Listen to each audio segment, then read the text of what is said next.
নৰেন্দ্ৰ মোদী ডাঙৰীয়াৰ চৰকাৰৰ দ্বিতীয়টো কাৰ্যকালৰ প্ৰথমটো বছৰ কেইদিনমানৰ আগতে সম্পন্ন হৈছে। সৰ্বানন্দ সোণোৱাল ডাঙৰীয়াৰ নেতৃত্বাধীন বিজেপিৰ মিত্ৰজোঁটৰ চৰকাৰখনৰ অসমত 4টা বছৰ কাৰ্যকাল কেইদিনমানৰ আগত সম্পন্ন হৈছে। এই কেন্দ্ৰীয় চৰকাৰৰ 6 বছৰীয়া শাসন বিজেপি দলৰ আৰু অসমৰ 4 বছৰীয়া শাসনৰ অন্তত আমাৰ দলৰ চৰকাৰে কেনেকুৱা ৰাইজৰ কাৰণে কাম কৰিছে, কেনেকুৱা সিদ্ধান্ত জনসাধাৰণৰ কাৰণে লৈছে, এই বিষয়ে অৱগত কৰাৰ উদ্দেশ্যে আৰু অনাগত সময়ত আমি কি কৰিম এই বিষয়ে মানুহক জ্ঞাত কৰাৰ উদ্দেশ্যে আমি আজি সমগ্ৰ অসমতেই আমাৰ দলৰ নেতা কৰ্মীসকলে জনসম্পৰ্ক অভিযান সম্পন্ন কৰিছে। মই আমাৰ দলৰ নেতৃবৃন্দৰ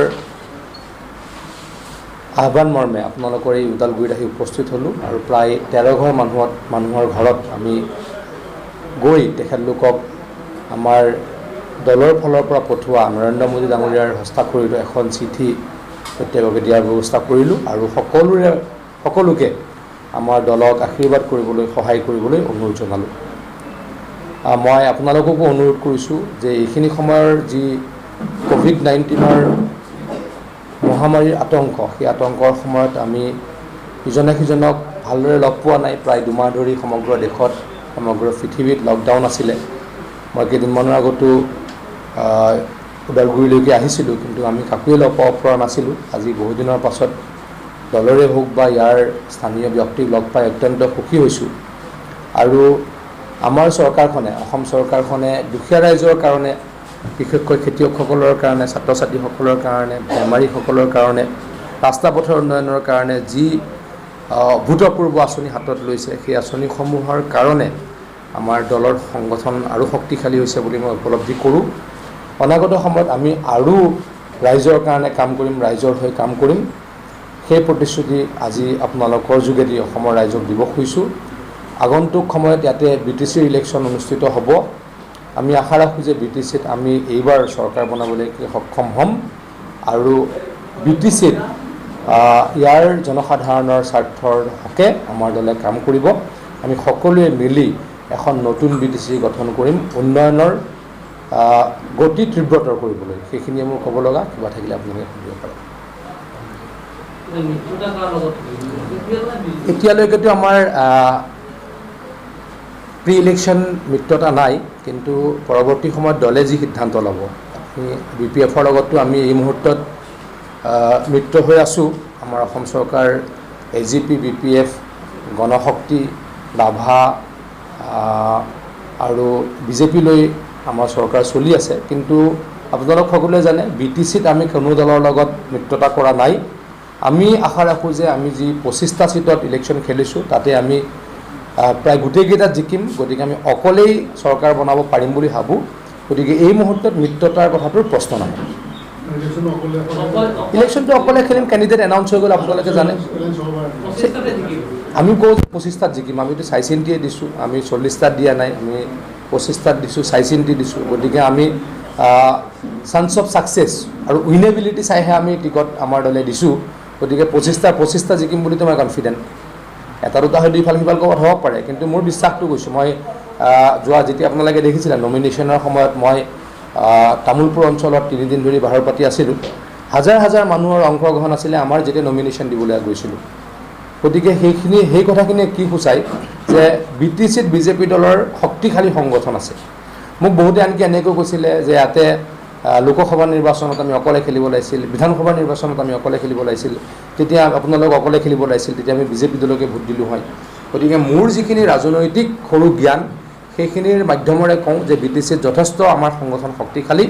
গতিকে এই শক্তিশালী সংগঠনেৰে আমি আগন্তুক BTCৰ নিৰ্বাচনত আমি চৰকাৰ গঠন কৰিবলৈ সক্ষম হ'ম। মই আকৌ কৈছোঁ, এই মুহূৰ্তত এলায়েন্সৰ প্ৰশ্ন অহা নাই। মানে ৰাজ্যৰ ইলেকশ্যন, BTCৰ ইলেকশ্যন এতিয়ালৈকে মই কনফিডেণ্টলি কৈ আছোঁ যে আমি অকলে বনাম চৰকাৰ। এই মুহূৰ্তত কনফিডেণ্টলি কৈ আছোঁ 21জন লাগে 21জনত হৈ যাব আমাৰ ইলেকশ্যনটো এই মুহূৰ্তত ইলেকশ্যন কমিশ্যনে সিদ্ধান্ত ল'ব সেইটো আমাৰ অসম চৰকাৰৰ সিদ্ধান্ত নহয় ইলেকশ্যন কমিশ্যনৰ সিদ্ধান্ত সকলোৱে জানে যে COVID-19ৰ যি আতংক বা যি মহামাৰী এই মহামাৰীত আমি একেলগে বহু মানুহ লগ পোৱাটো আমাৰ কাৰণে কঠিন কাম গতিকে এই কথা চিন্তা কৰি নিশ্চয়কৈ নিৰ্বাচনী আয়োগে সিদ্ধান্ত ল'ব কিন্তু আমাৰ দলৰ দাবী অতি সোনকালে যাতে নিৰ্বাচন হয় কাৰণ আমি শাসনলৈ আহিম ৰাইজক আমি সহায় কৰিবৰ কাৰণে কাম কৰিব লাগে BTC উন্নয়নৰ কাৰণে কাম কৰিব লাগে BTC নিৰ্বাচনৰ প্যাৰেলেলি আগন্তুক 2021 চনৰ যিটো নিৰ্বাচন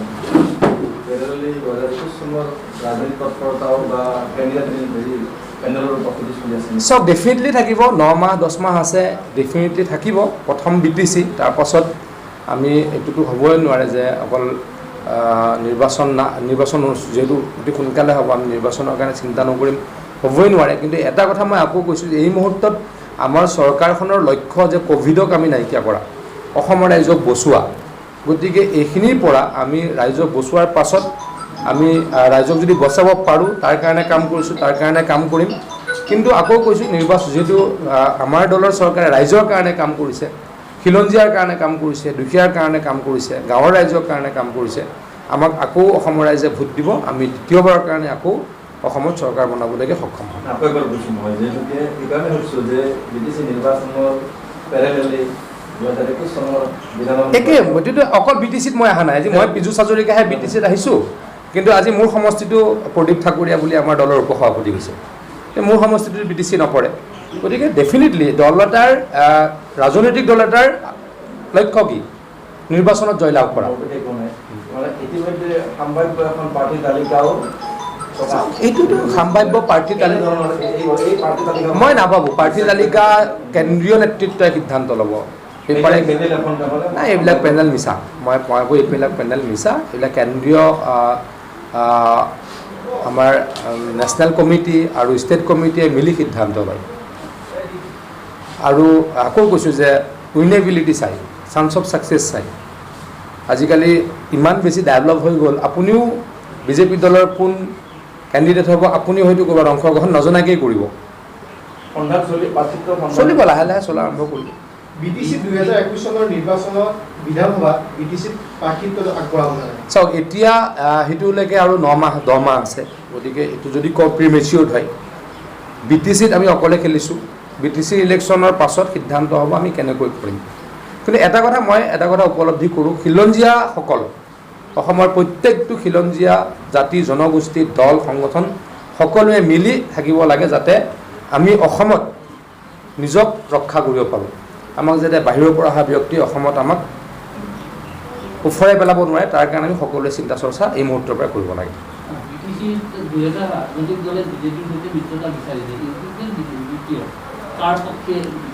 মানে ইলেকশ্যনৰ পাছত বিফৰ ইলেকশ্যনটো হ'ব নোৱাৰে আৰু যদি ইলেকশ্যন কমিশ্যনে নতুনকৈ আকৌ ইলেকশ্যন পাতে তেতিয়া যদি আকৌ নতুনকৈ নমিনেশ্যন প্ৰক্ৰিয়া আৰম্ভ হয় তেতিয়া বেলেগ কথা আদাৰৱাইজ এতিয়া নতুনকৈ হ'বই নোৱাৰে কাৰণ তেওঁলোকেও কেণ্ডিডেট দিছে আমিও কেণ্ডিডেট দিছোঁ এইখিনি সময় আৰু কেণ্ডিডেট একচেপ্টো হৈছে কেণ্ডিডেটছৰ একচেপ্টো হৈছে গতিকে এতিয়াতো হ'ব নোৱাৰে গতিকে এই মুহূৰ্তত কোনো দলৰ লগত BTC ইলেকশ্যনত সন্ধি স্থাপন কৰাৰ কথা বা মিত্ৰতা স্থাপন কৰাৰ কথা নাই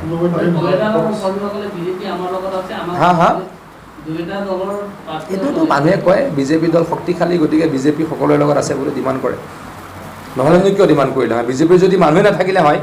বাকী দলবিলাকে ক'লে হয় নেকি বিজেপি আমাৰ লগত আছে বিজেপি যিটো ষ্ট্ৰং পজিশ্যন সেইকাৰণে তেওঁলোকে কয়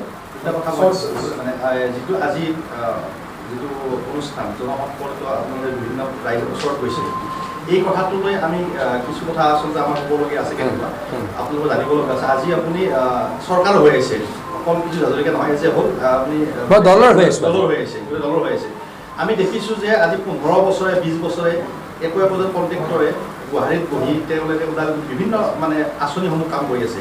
তেওঁলোকে কামবিলাক লৈ স্পেচিফিক কিবা থাকিলে মোক দিব এটা কওঁ আজি মই দলৰ কাৰণে আহিছোঁ কিন্তু তথাপিতো যিহেতু মই এজন মন্ত্ৰী আপোনালোকে মোৰ হোৱাটছআপ নাম্বাৰত স্পেচিফিক কিবা থাকিলে দিব মই ডেফিনেটলি চাম I am a men to be follow' up এইকাৰণে কৈছোঁ মই ফ'ল' আপ কৰোঁ আপুনি যদি মোক কিবা আছে মোৰ নাম্বাৰটো চবৰে লগত থাকেই হয়। আপুনি মোক দি দিব মই ফ'ল' আপ কৰিম মই লাগিলে মাতি নি আপোনাক খবৰ দিম কি আছে অলপ অলপতো হোৱা যেন লাগিছে গুৱাহাটীত গতিকে সকলোকে সাৱধান হ'বলৈকে অনুৰোধ কৰিছোঁ এই মুহূৰ্তত চাওক যদি আৰু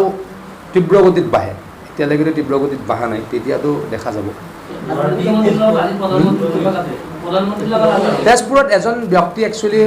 সামাজিক সংক্ৰমণ বুলি ঠিক ক'ব নোৱাৰি তেওঁৰ ট্ৰেভেল হিষ্ট্ৰী আছিলে গুৱাহাটী মেডিকেল কলেজৰ কেঞ্চাৰ ইউনিটলৈকে তেওঁ মেডিকেল কলেজত দুটা এটা ওলাই আছে তাৰ পৰাই পোৱা বুলি অনুমান কৰিব পাৰি তেওঁ আকৌ কাৰোবাক দিছে সেইটো একজেক্টলি সামাজিক সংক্ৰমণ নহয় যি মানুহৰ একেবাৰে ট্ৰেভেল হিষ্ট্ৰী নাই আমি তেওঁলোকক ধৰোঁ গতিকে তেজপুৰৰ যিগৰাকী ব্যক্তি স্পেচিফিকেলি তেওঁ আমাৰ গুৱাহাটী মেডিকেল কলেজৰ কেঞ্চাৰ হস্পিটেললৈকে আহিছিলে তাত সংক্ৰমণ বুলি মই নধৰোঁ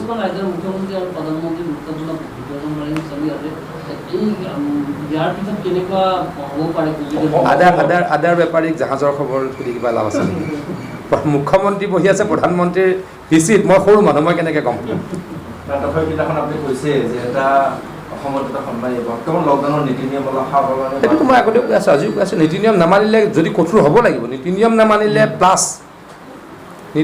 নামানিলে প্লাছ যদি সামাজিক সংক্ৰমণ বাঢ়ি যায় উই হেভ টু গ' ফৰ ইট এতিয়া ক'ব নোৱাৰি য'ত য'ত হৈছে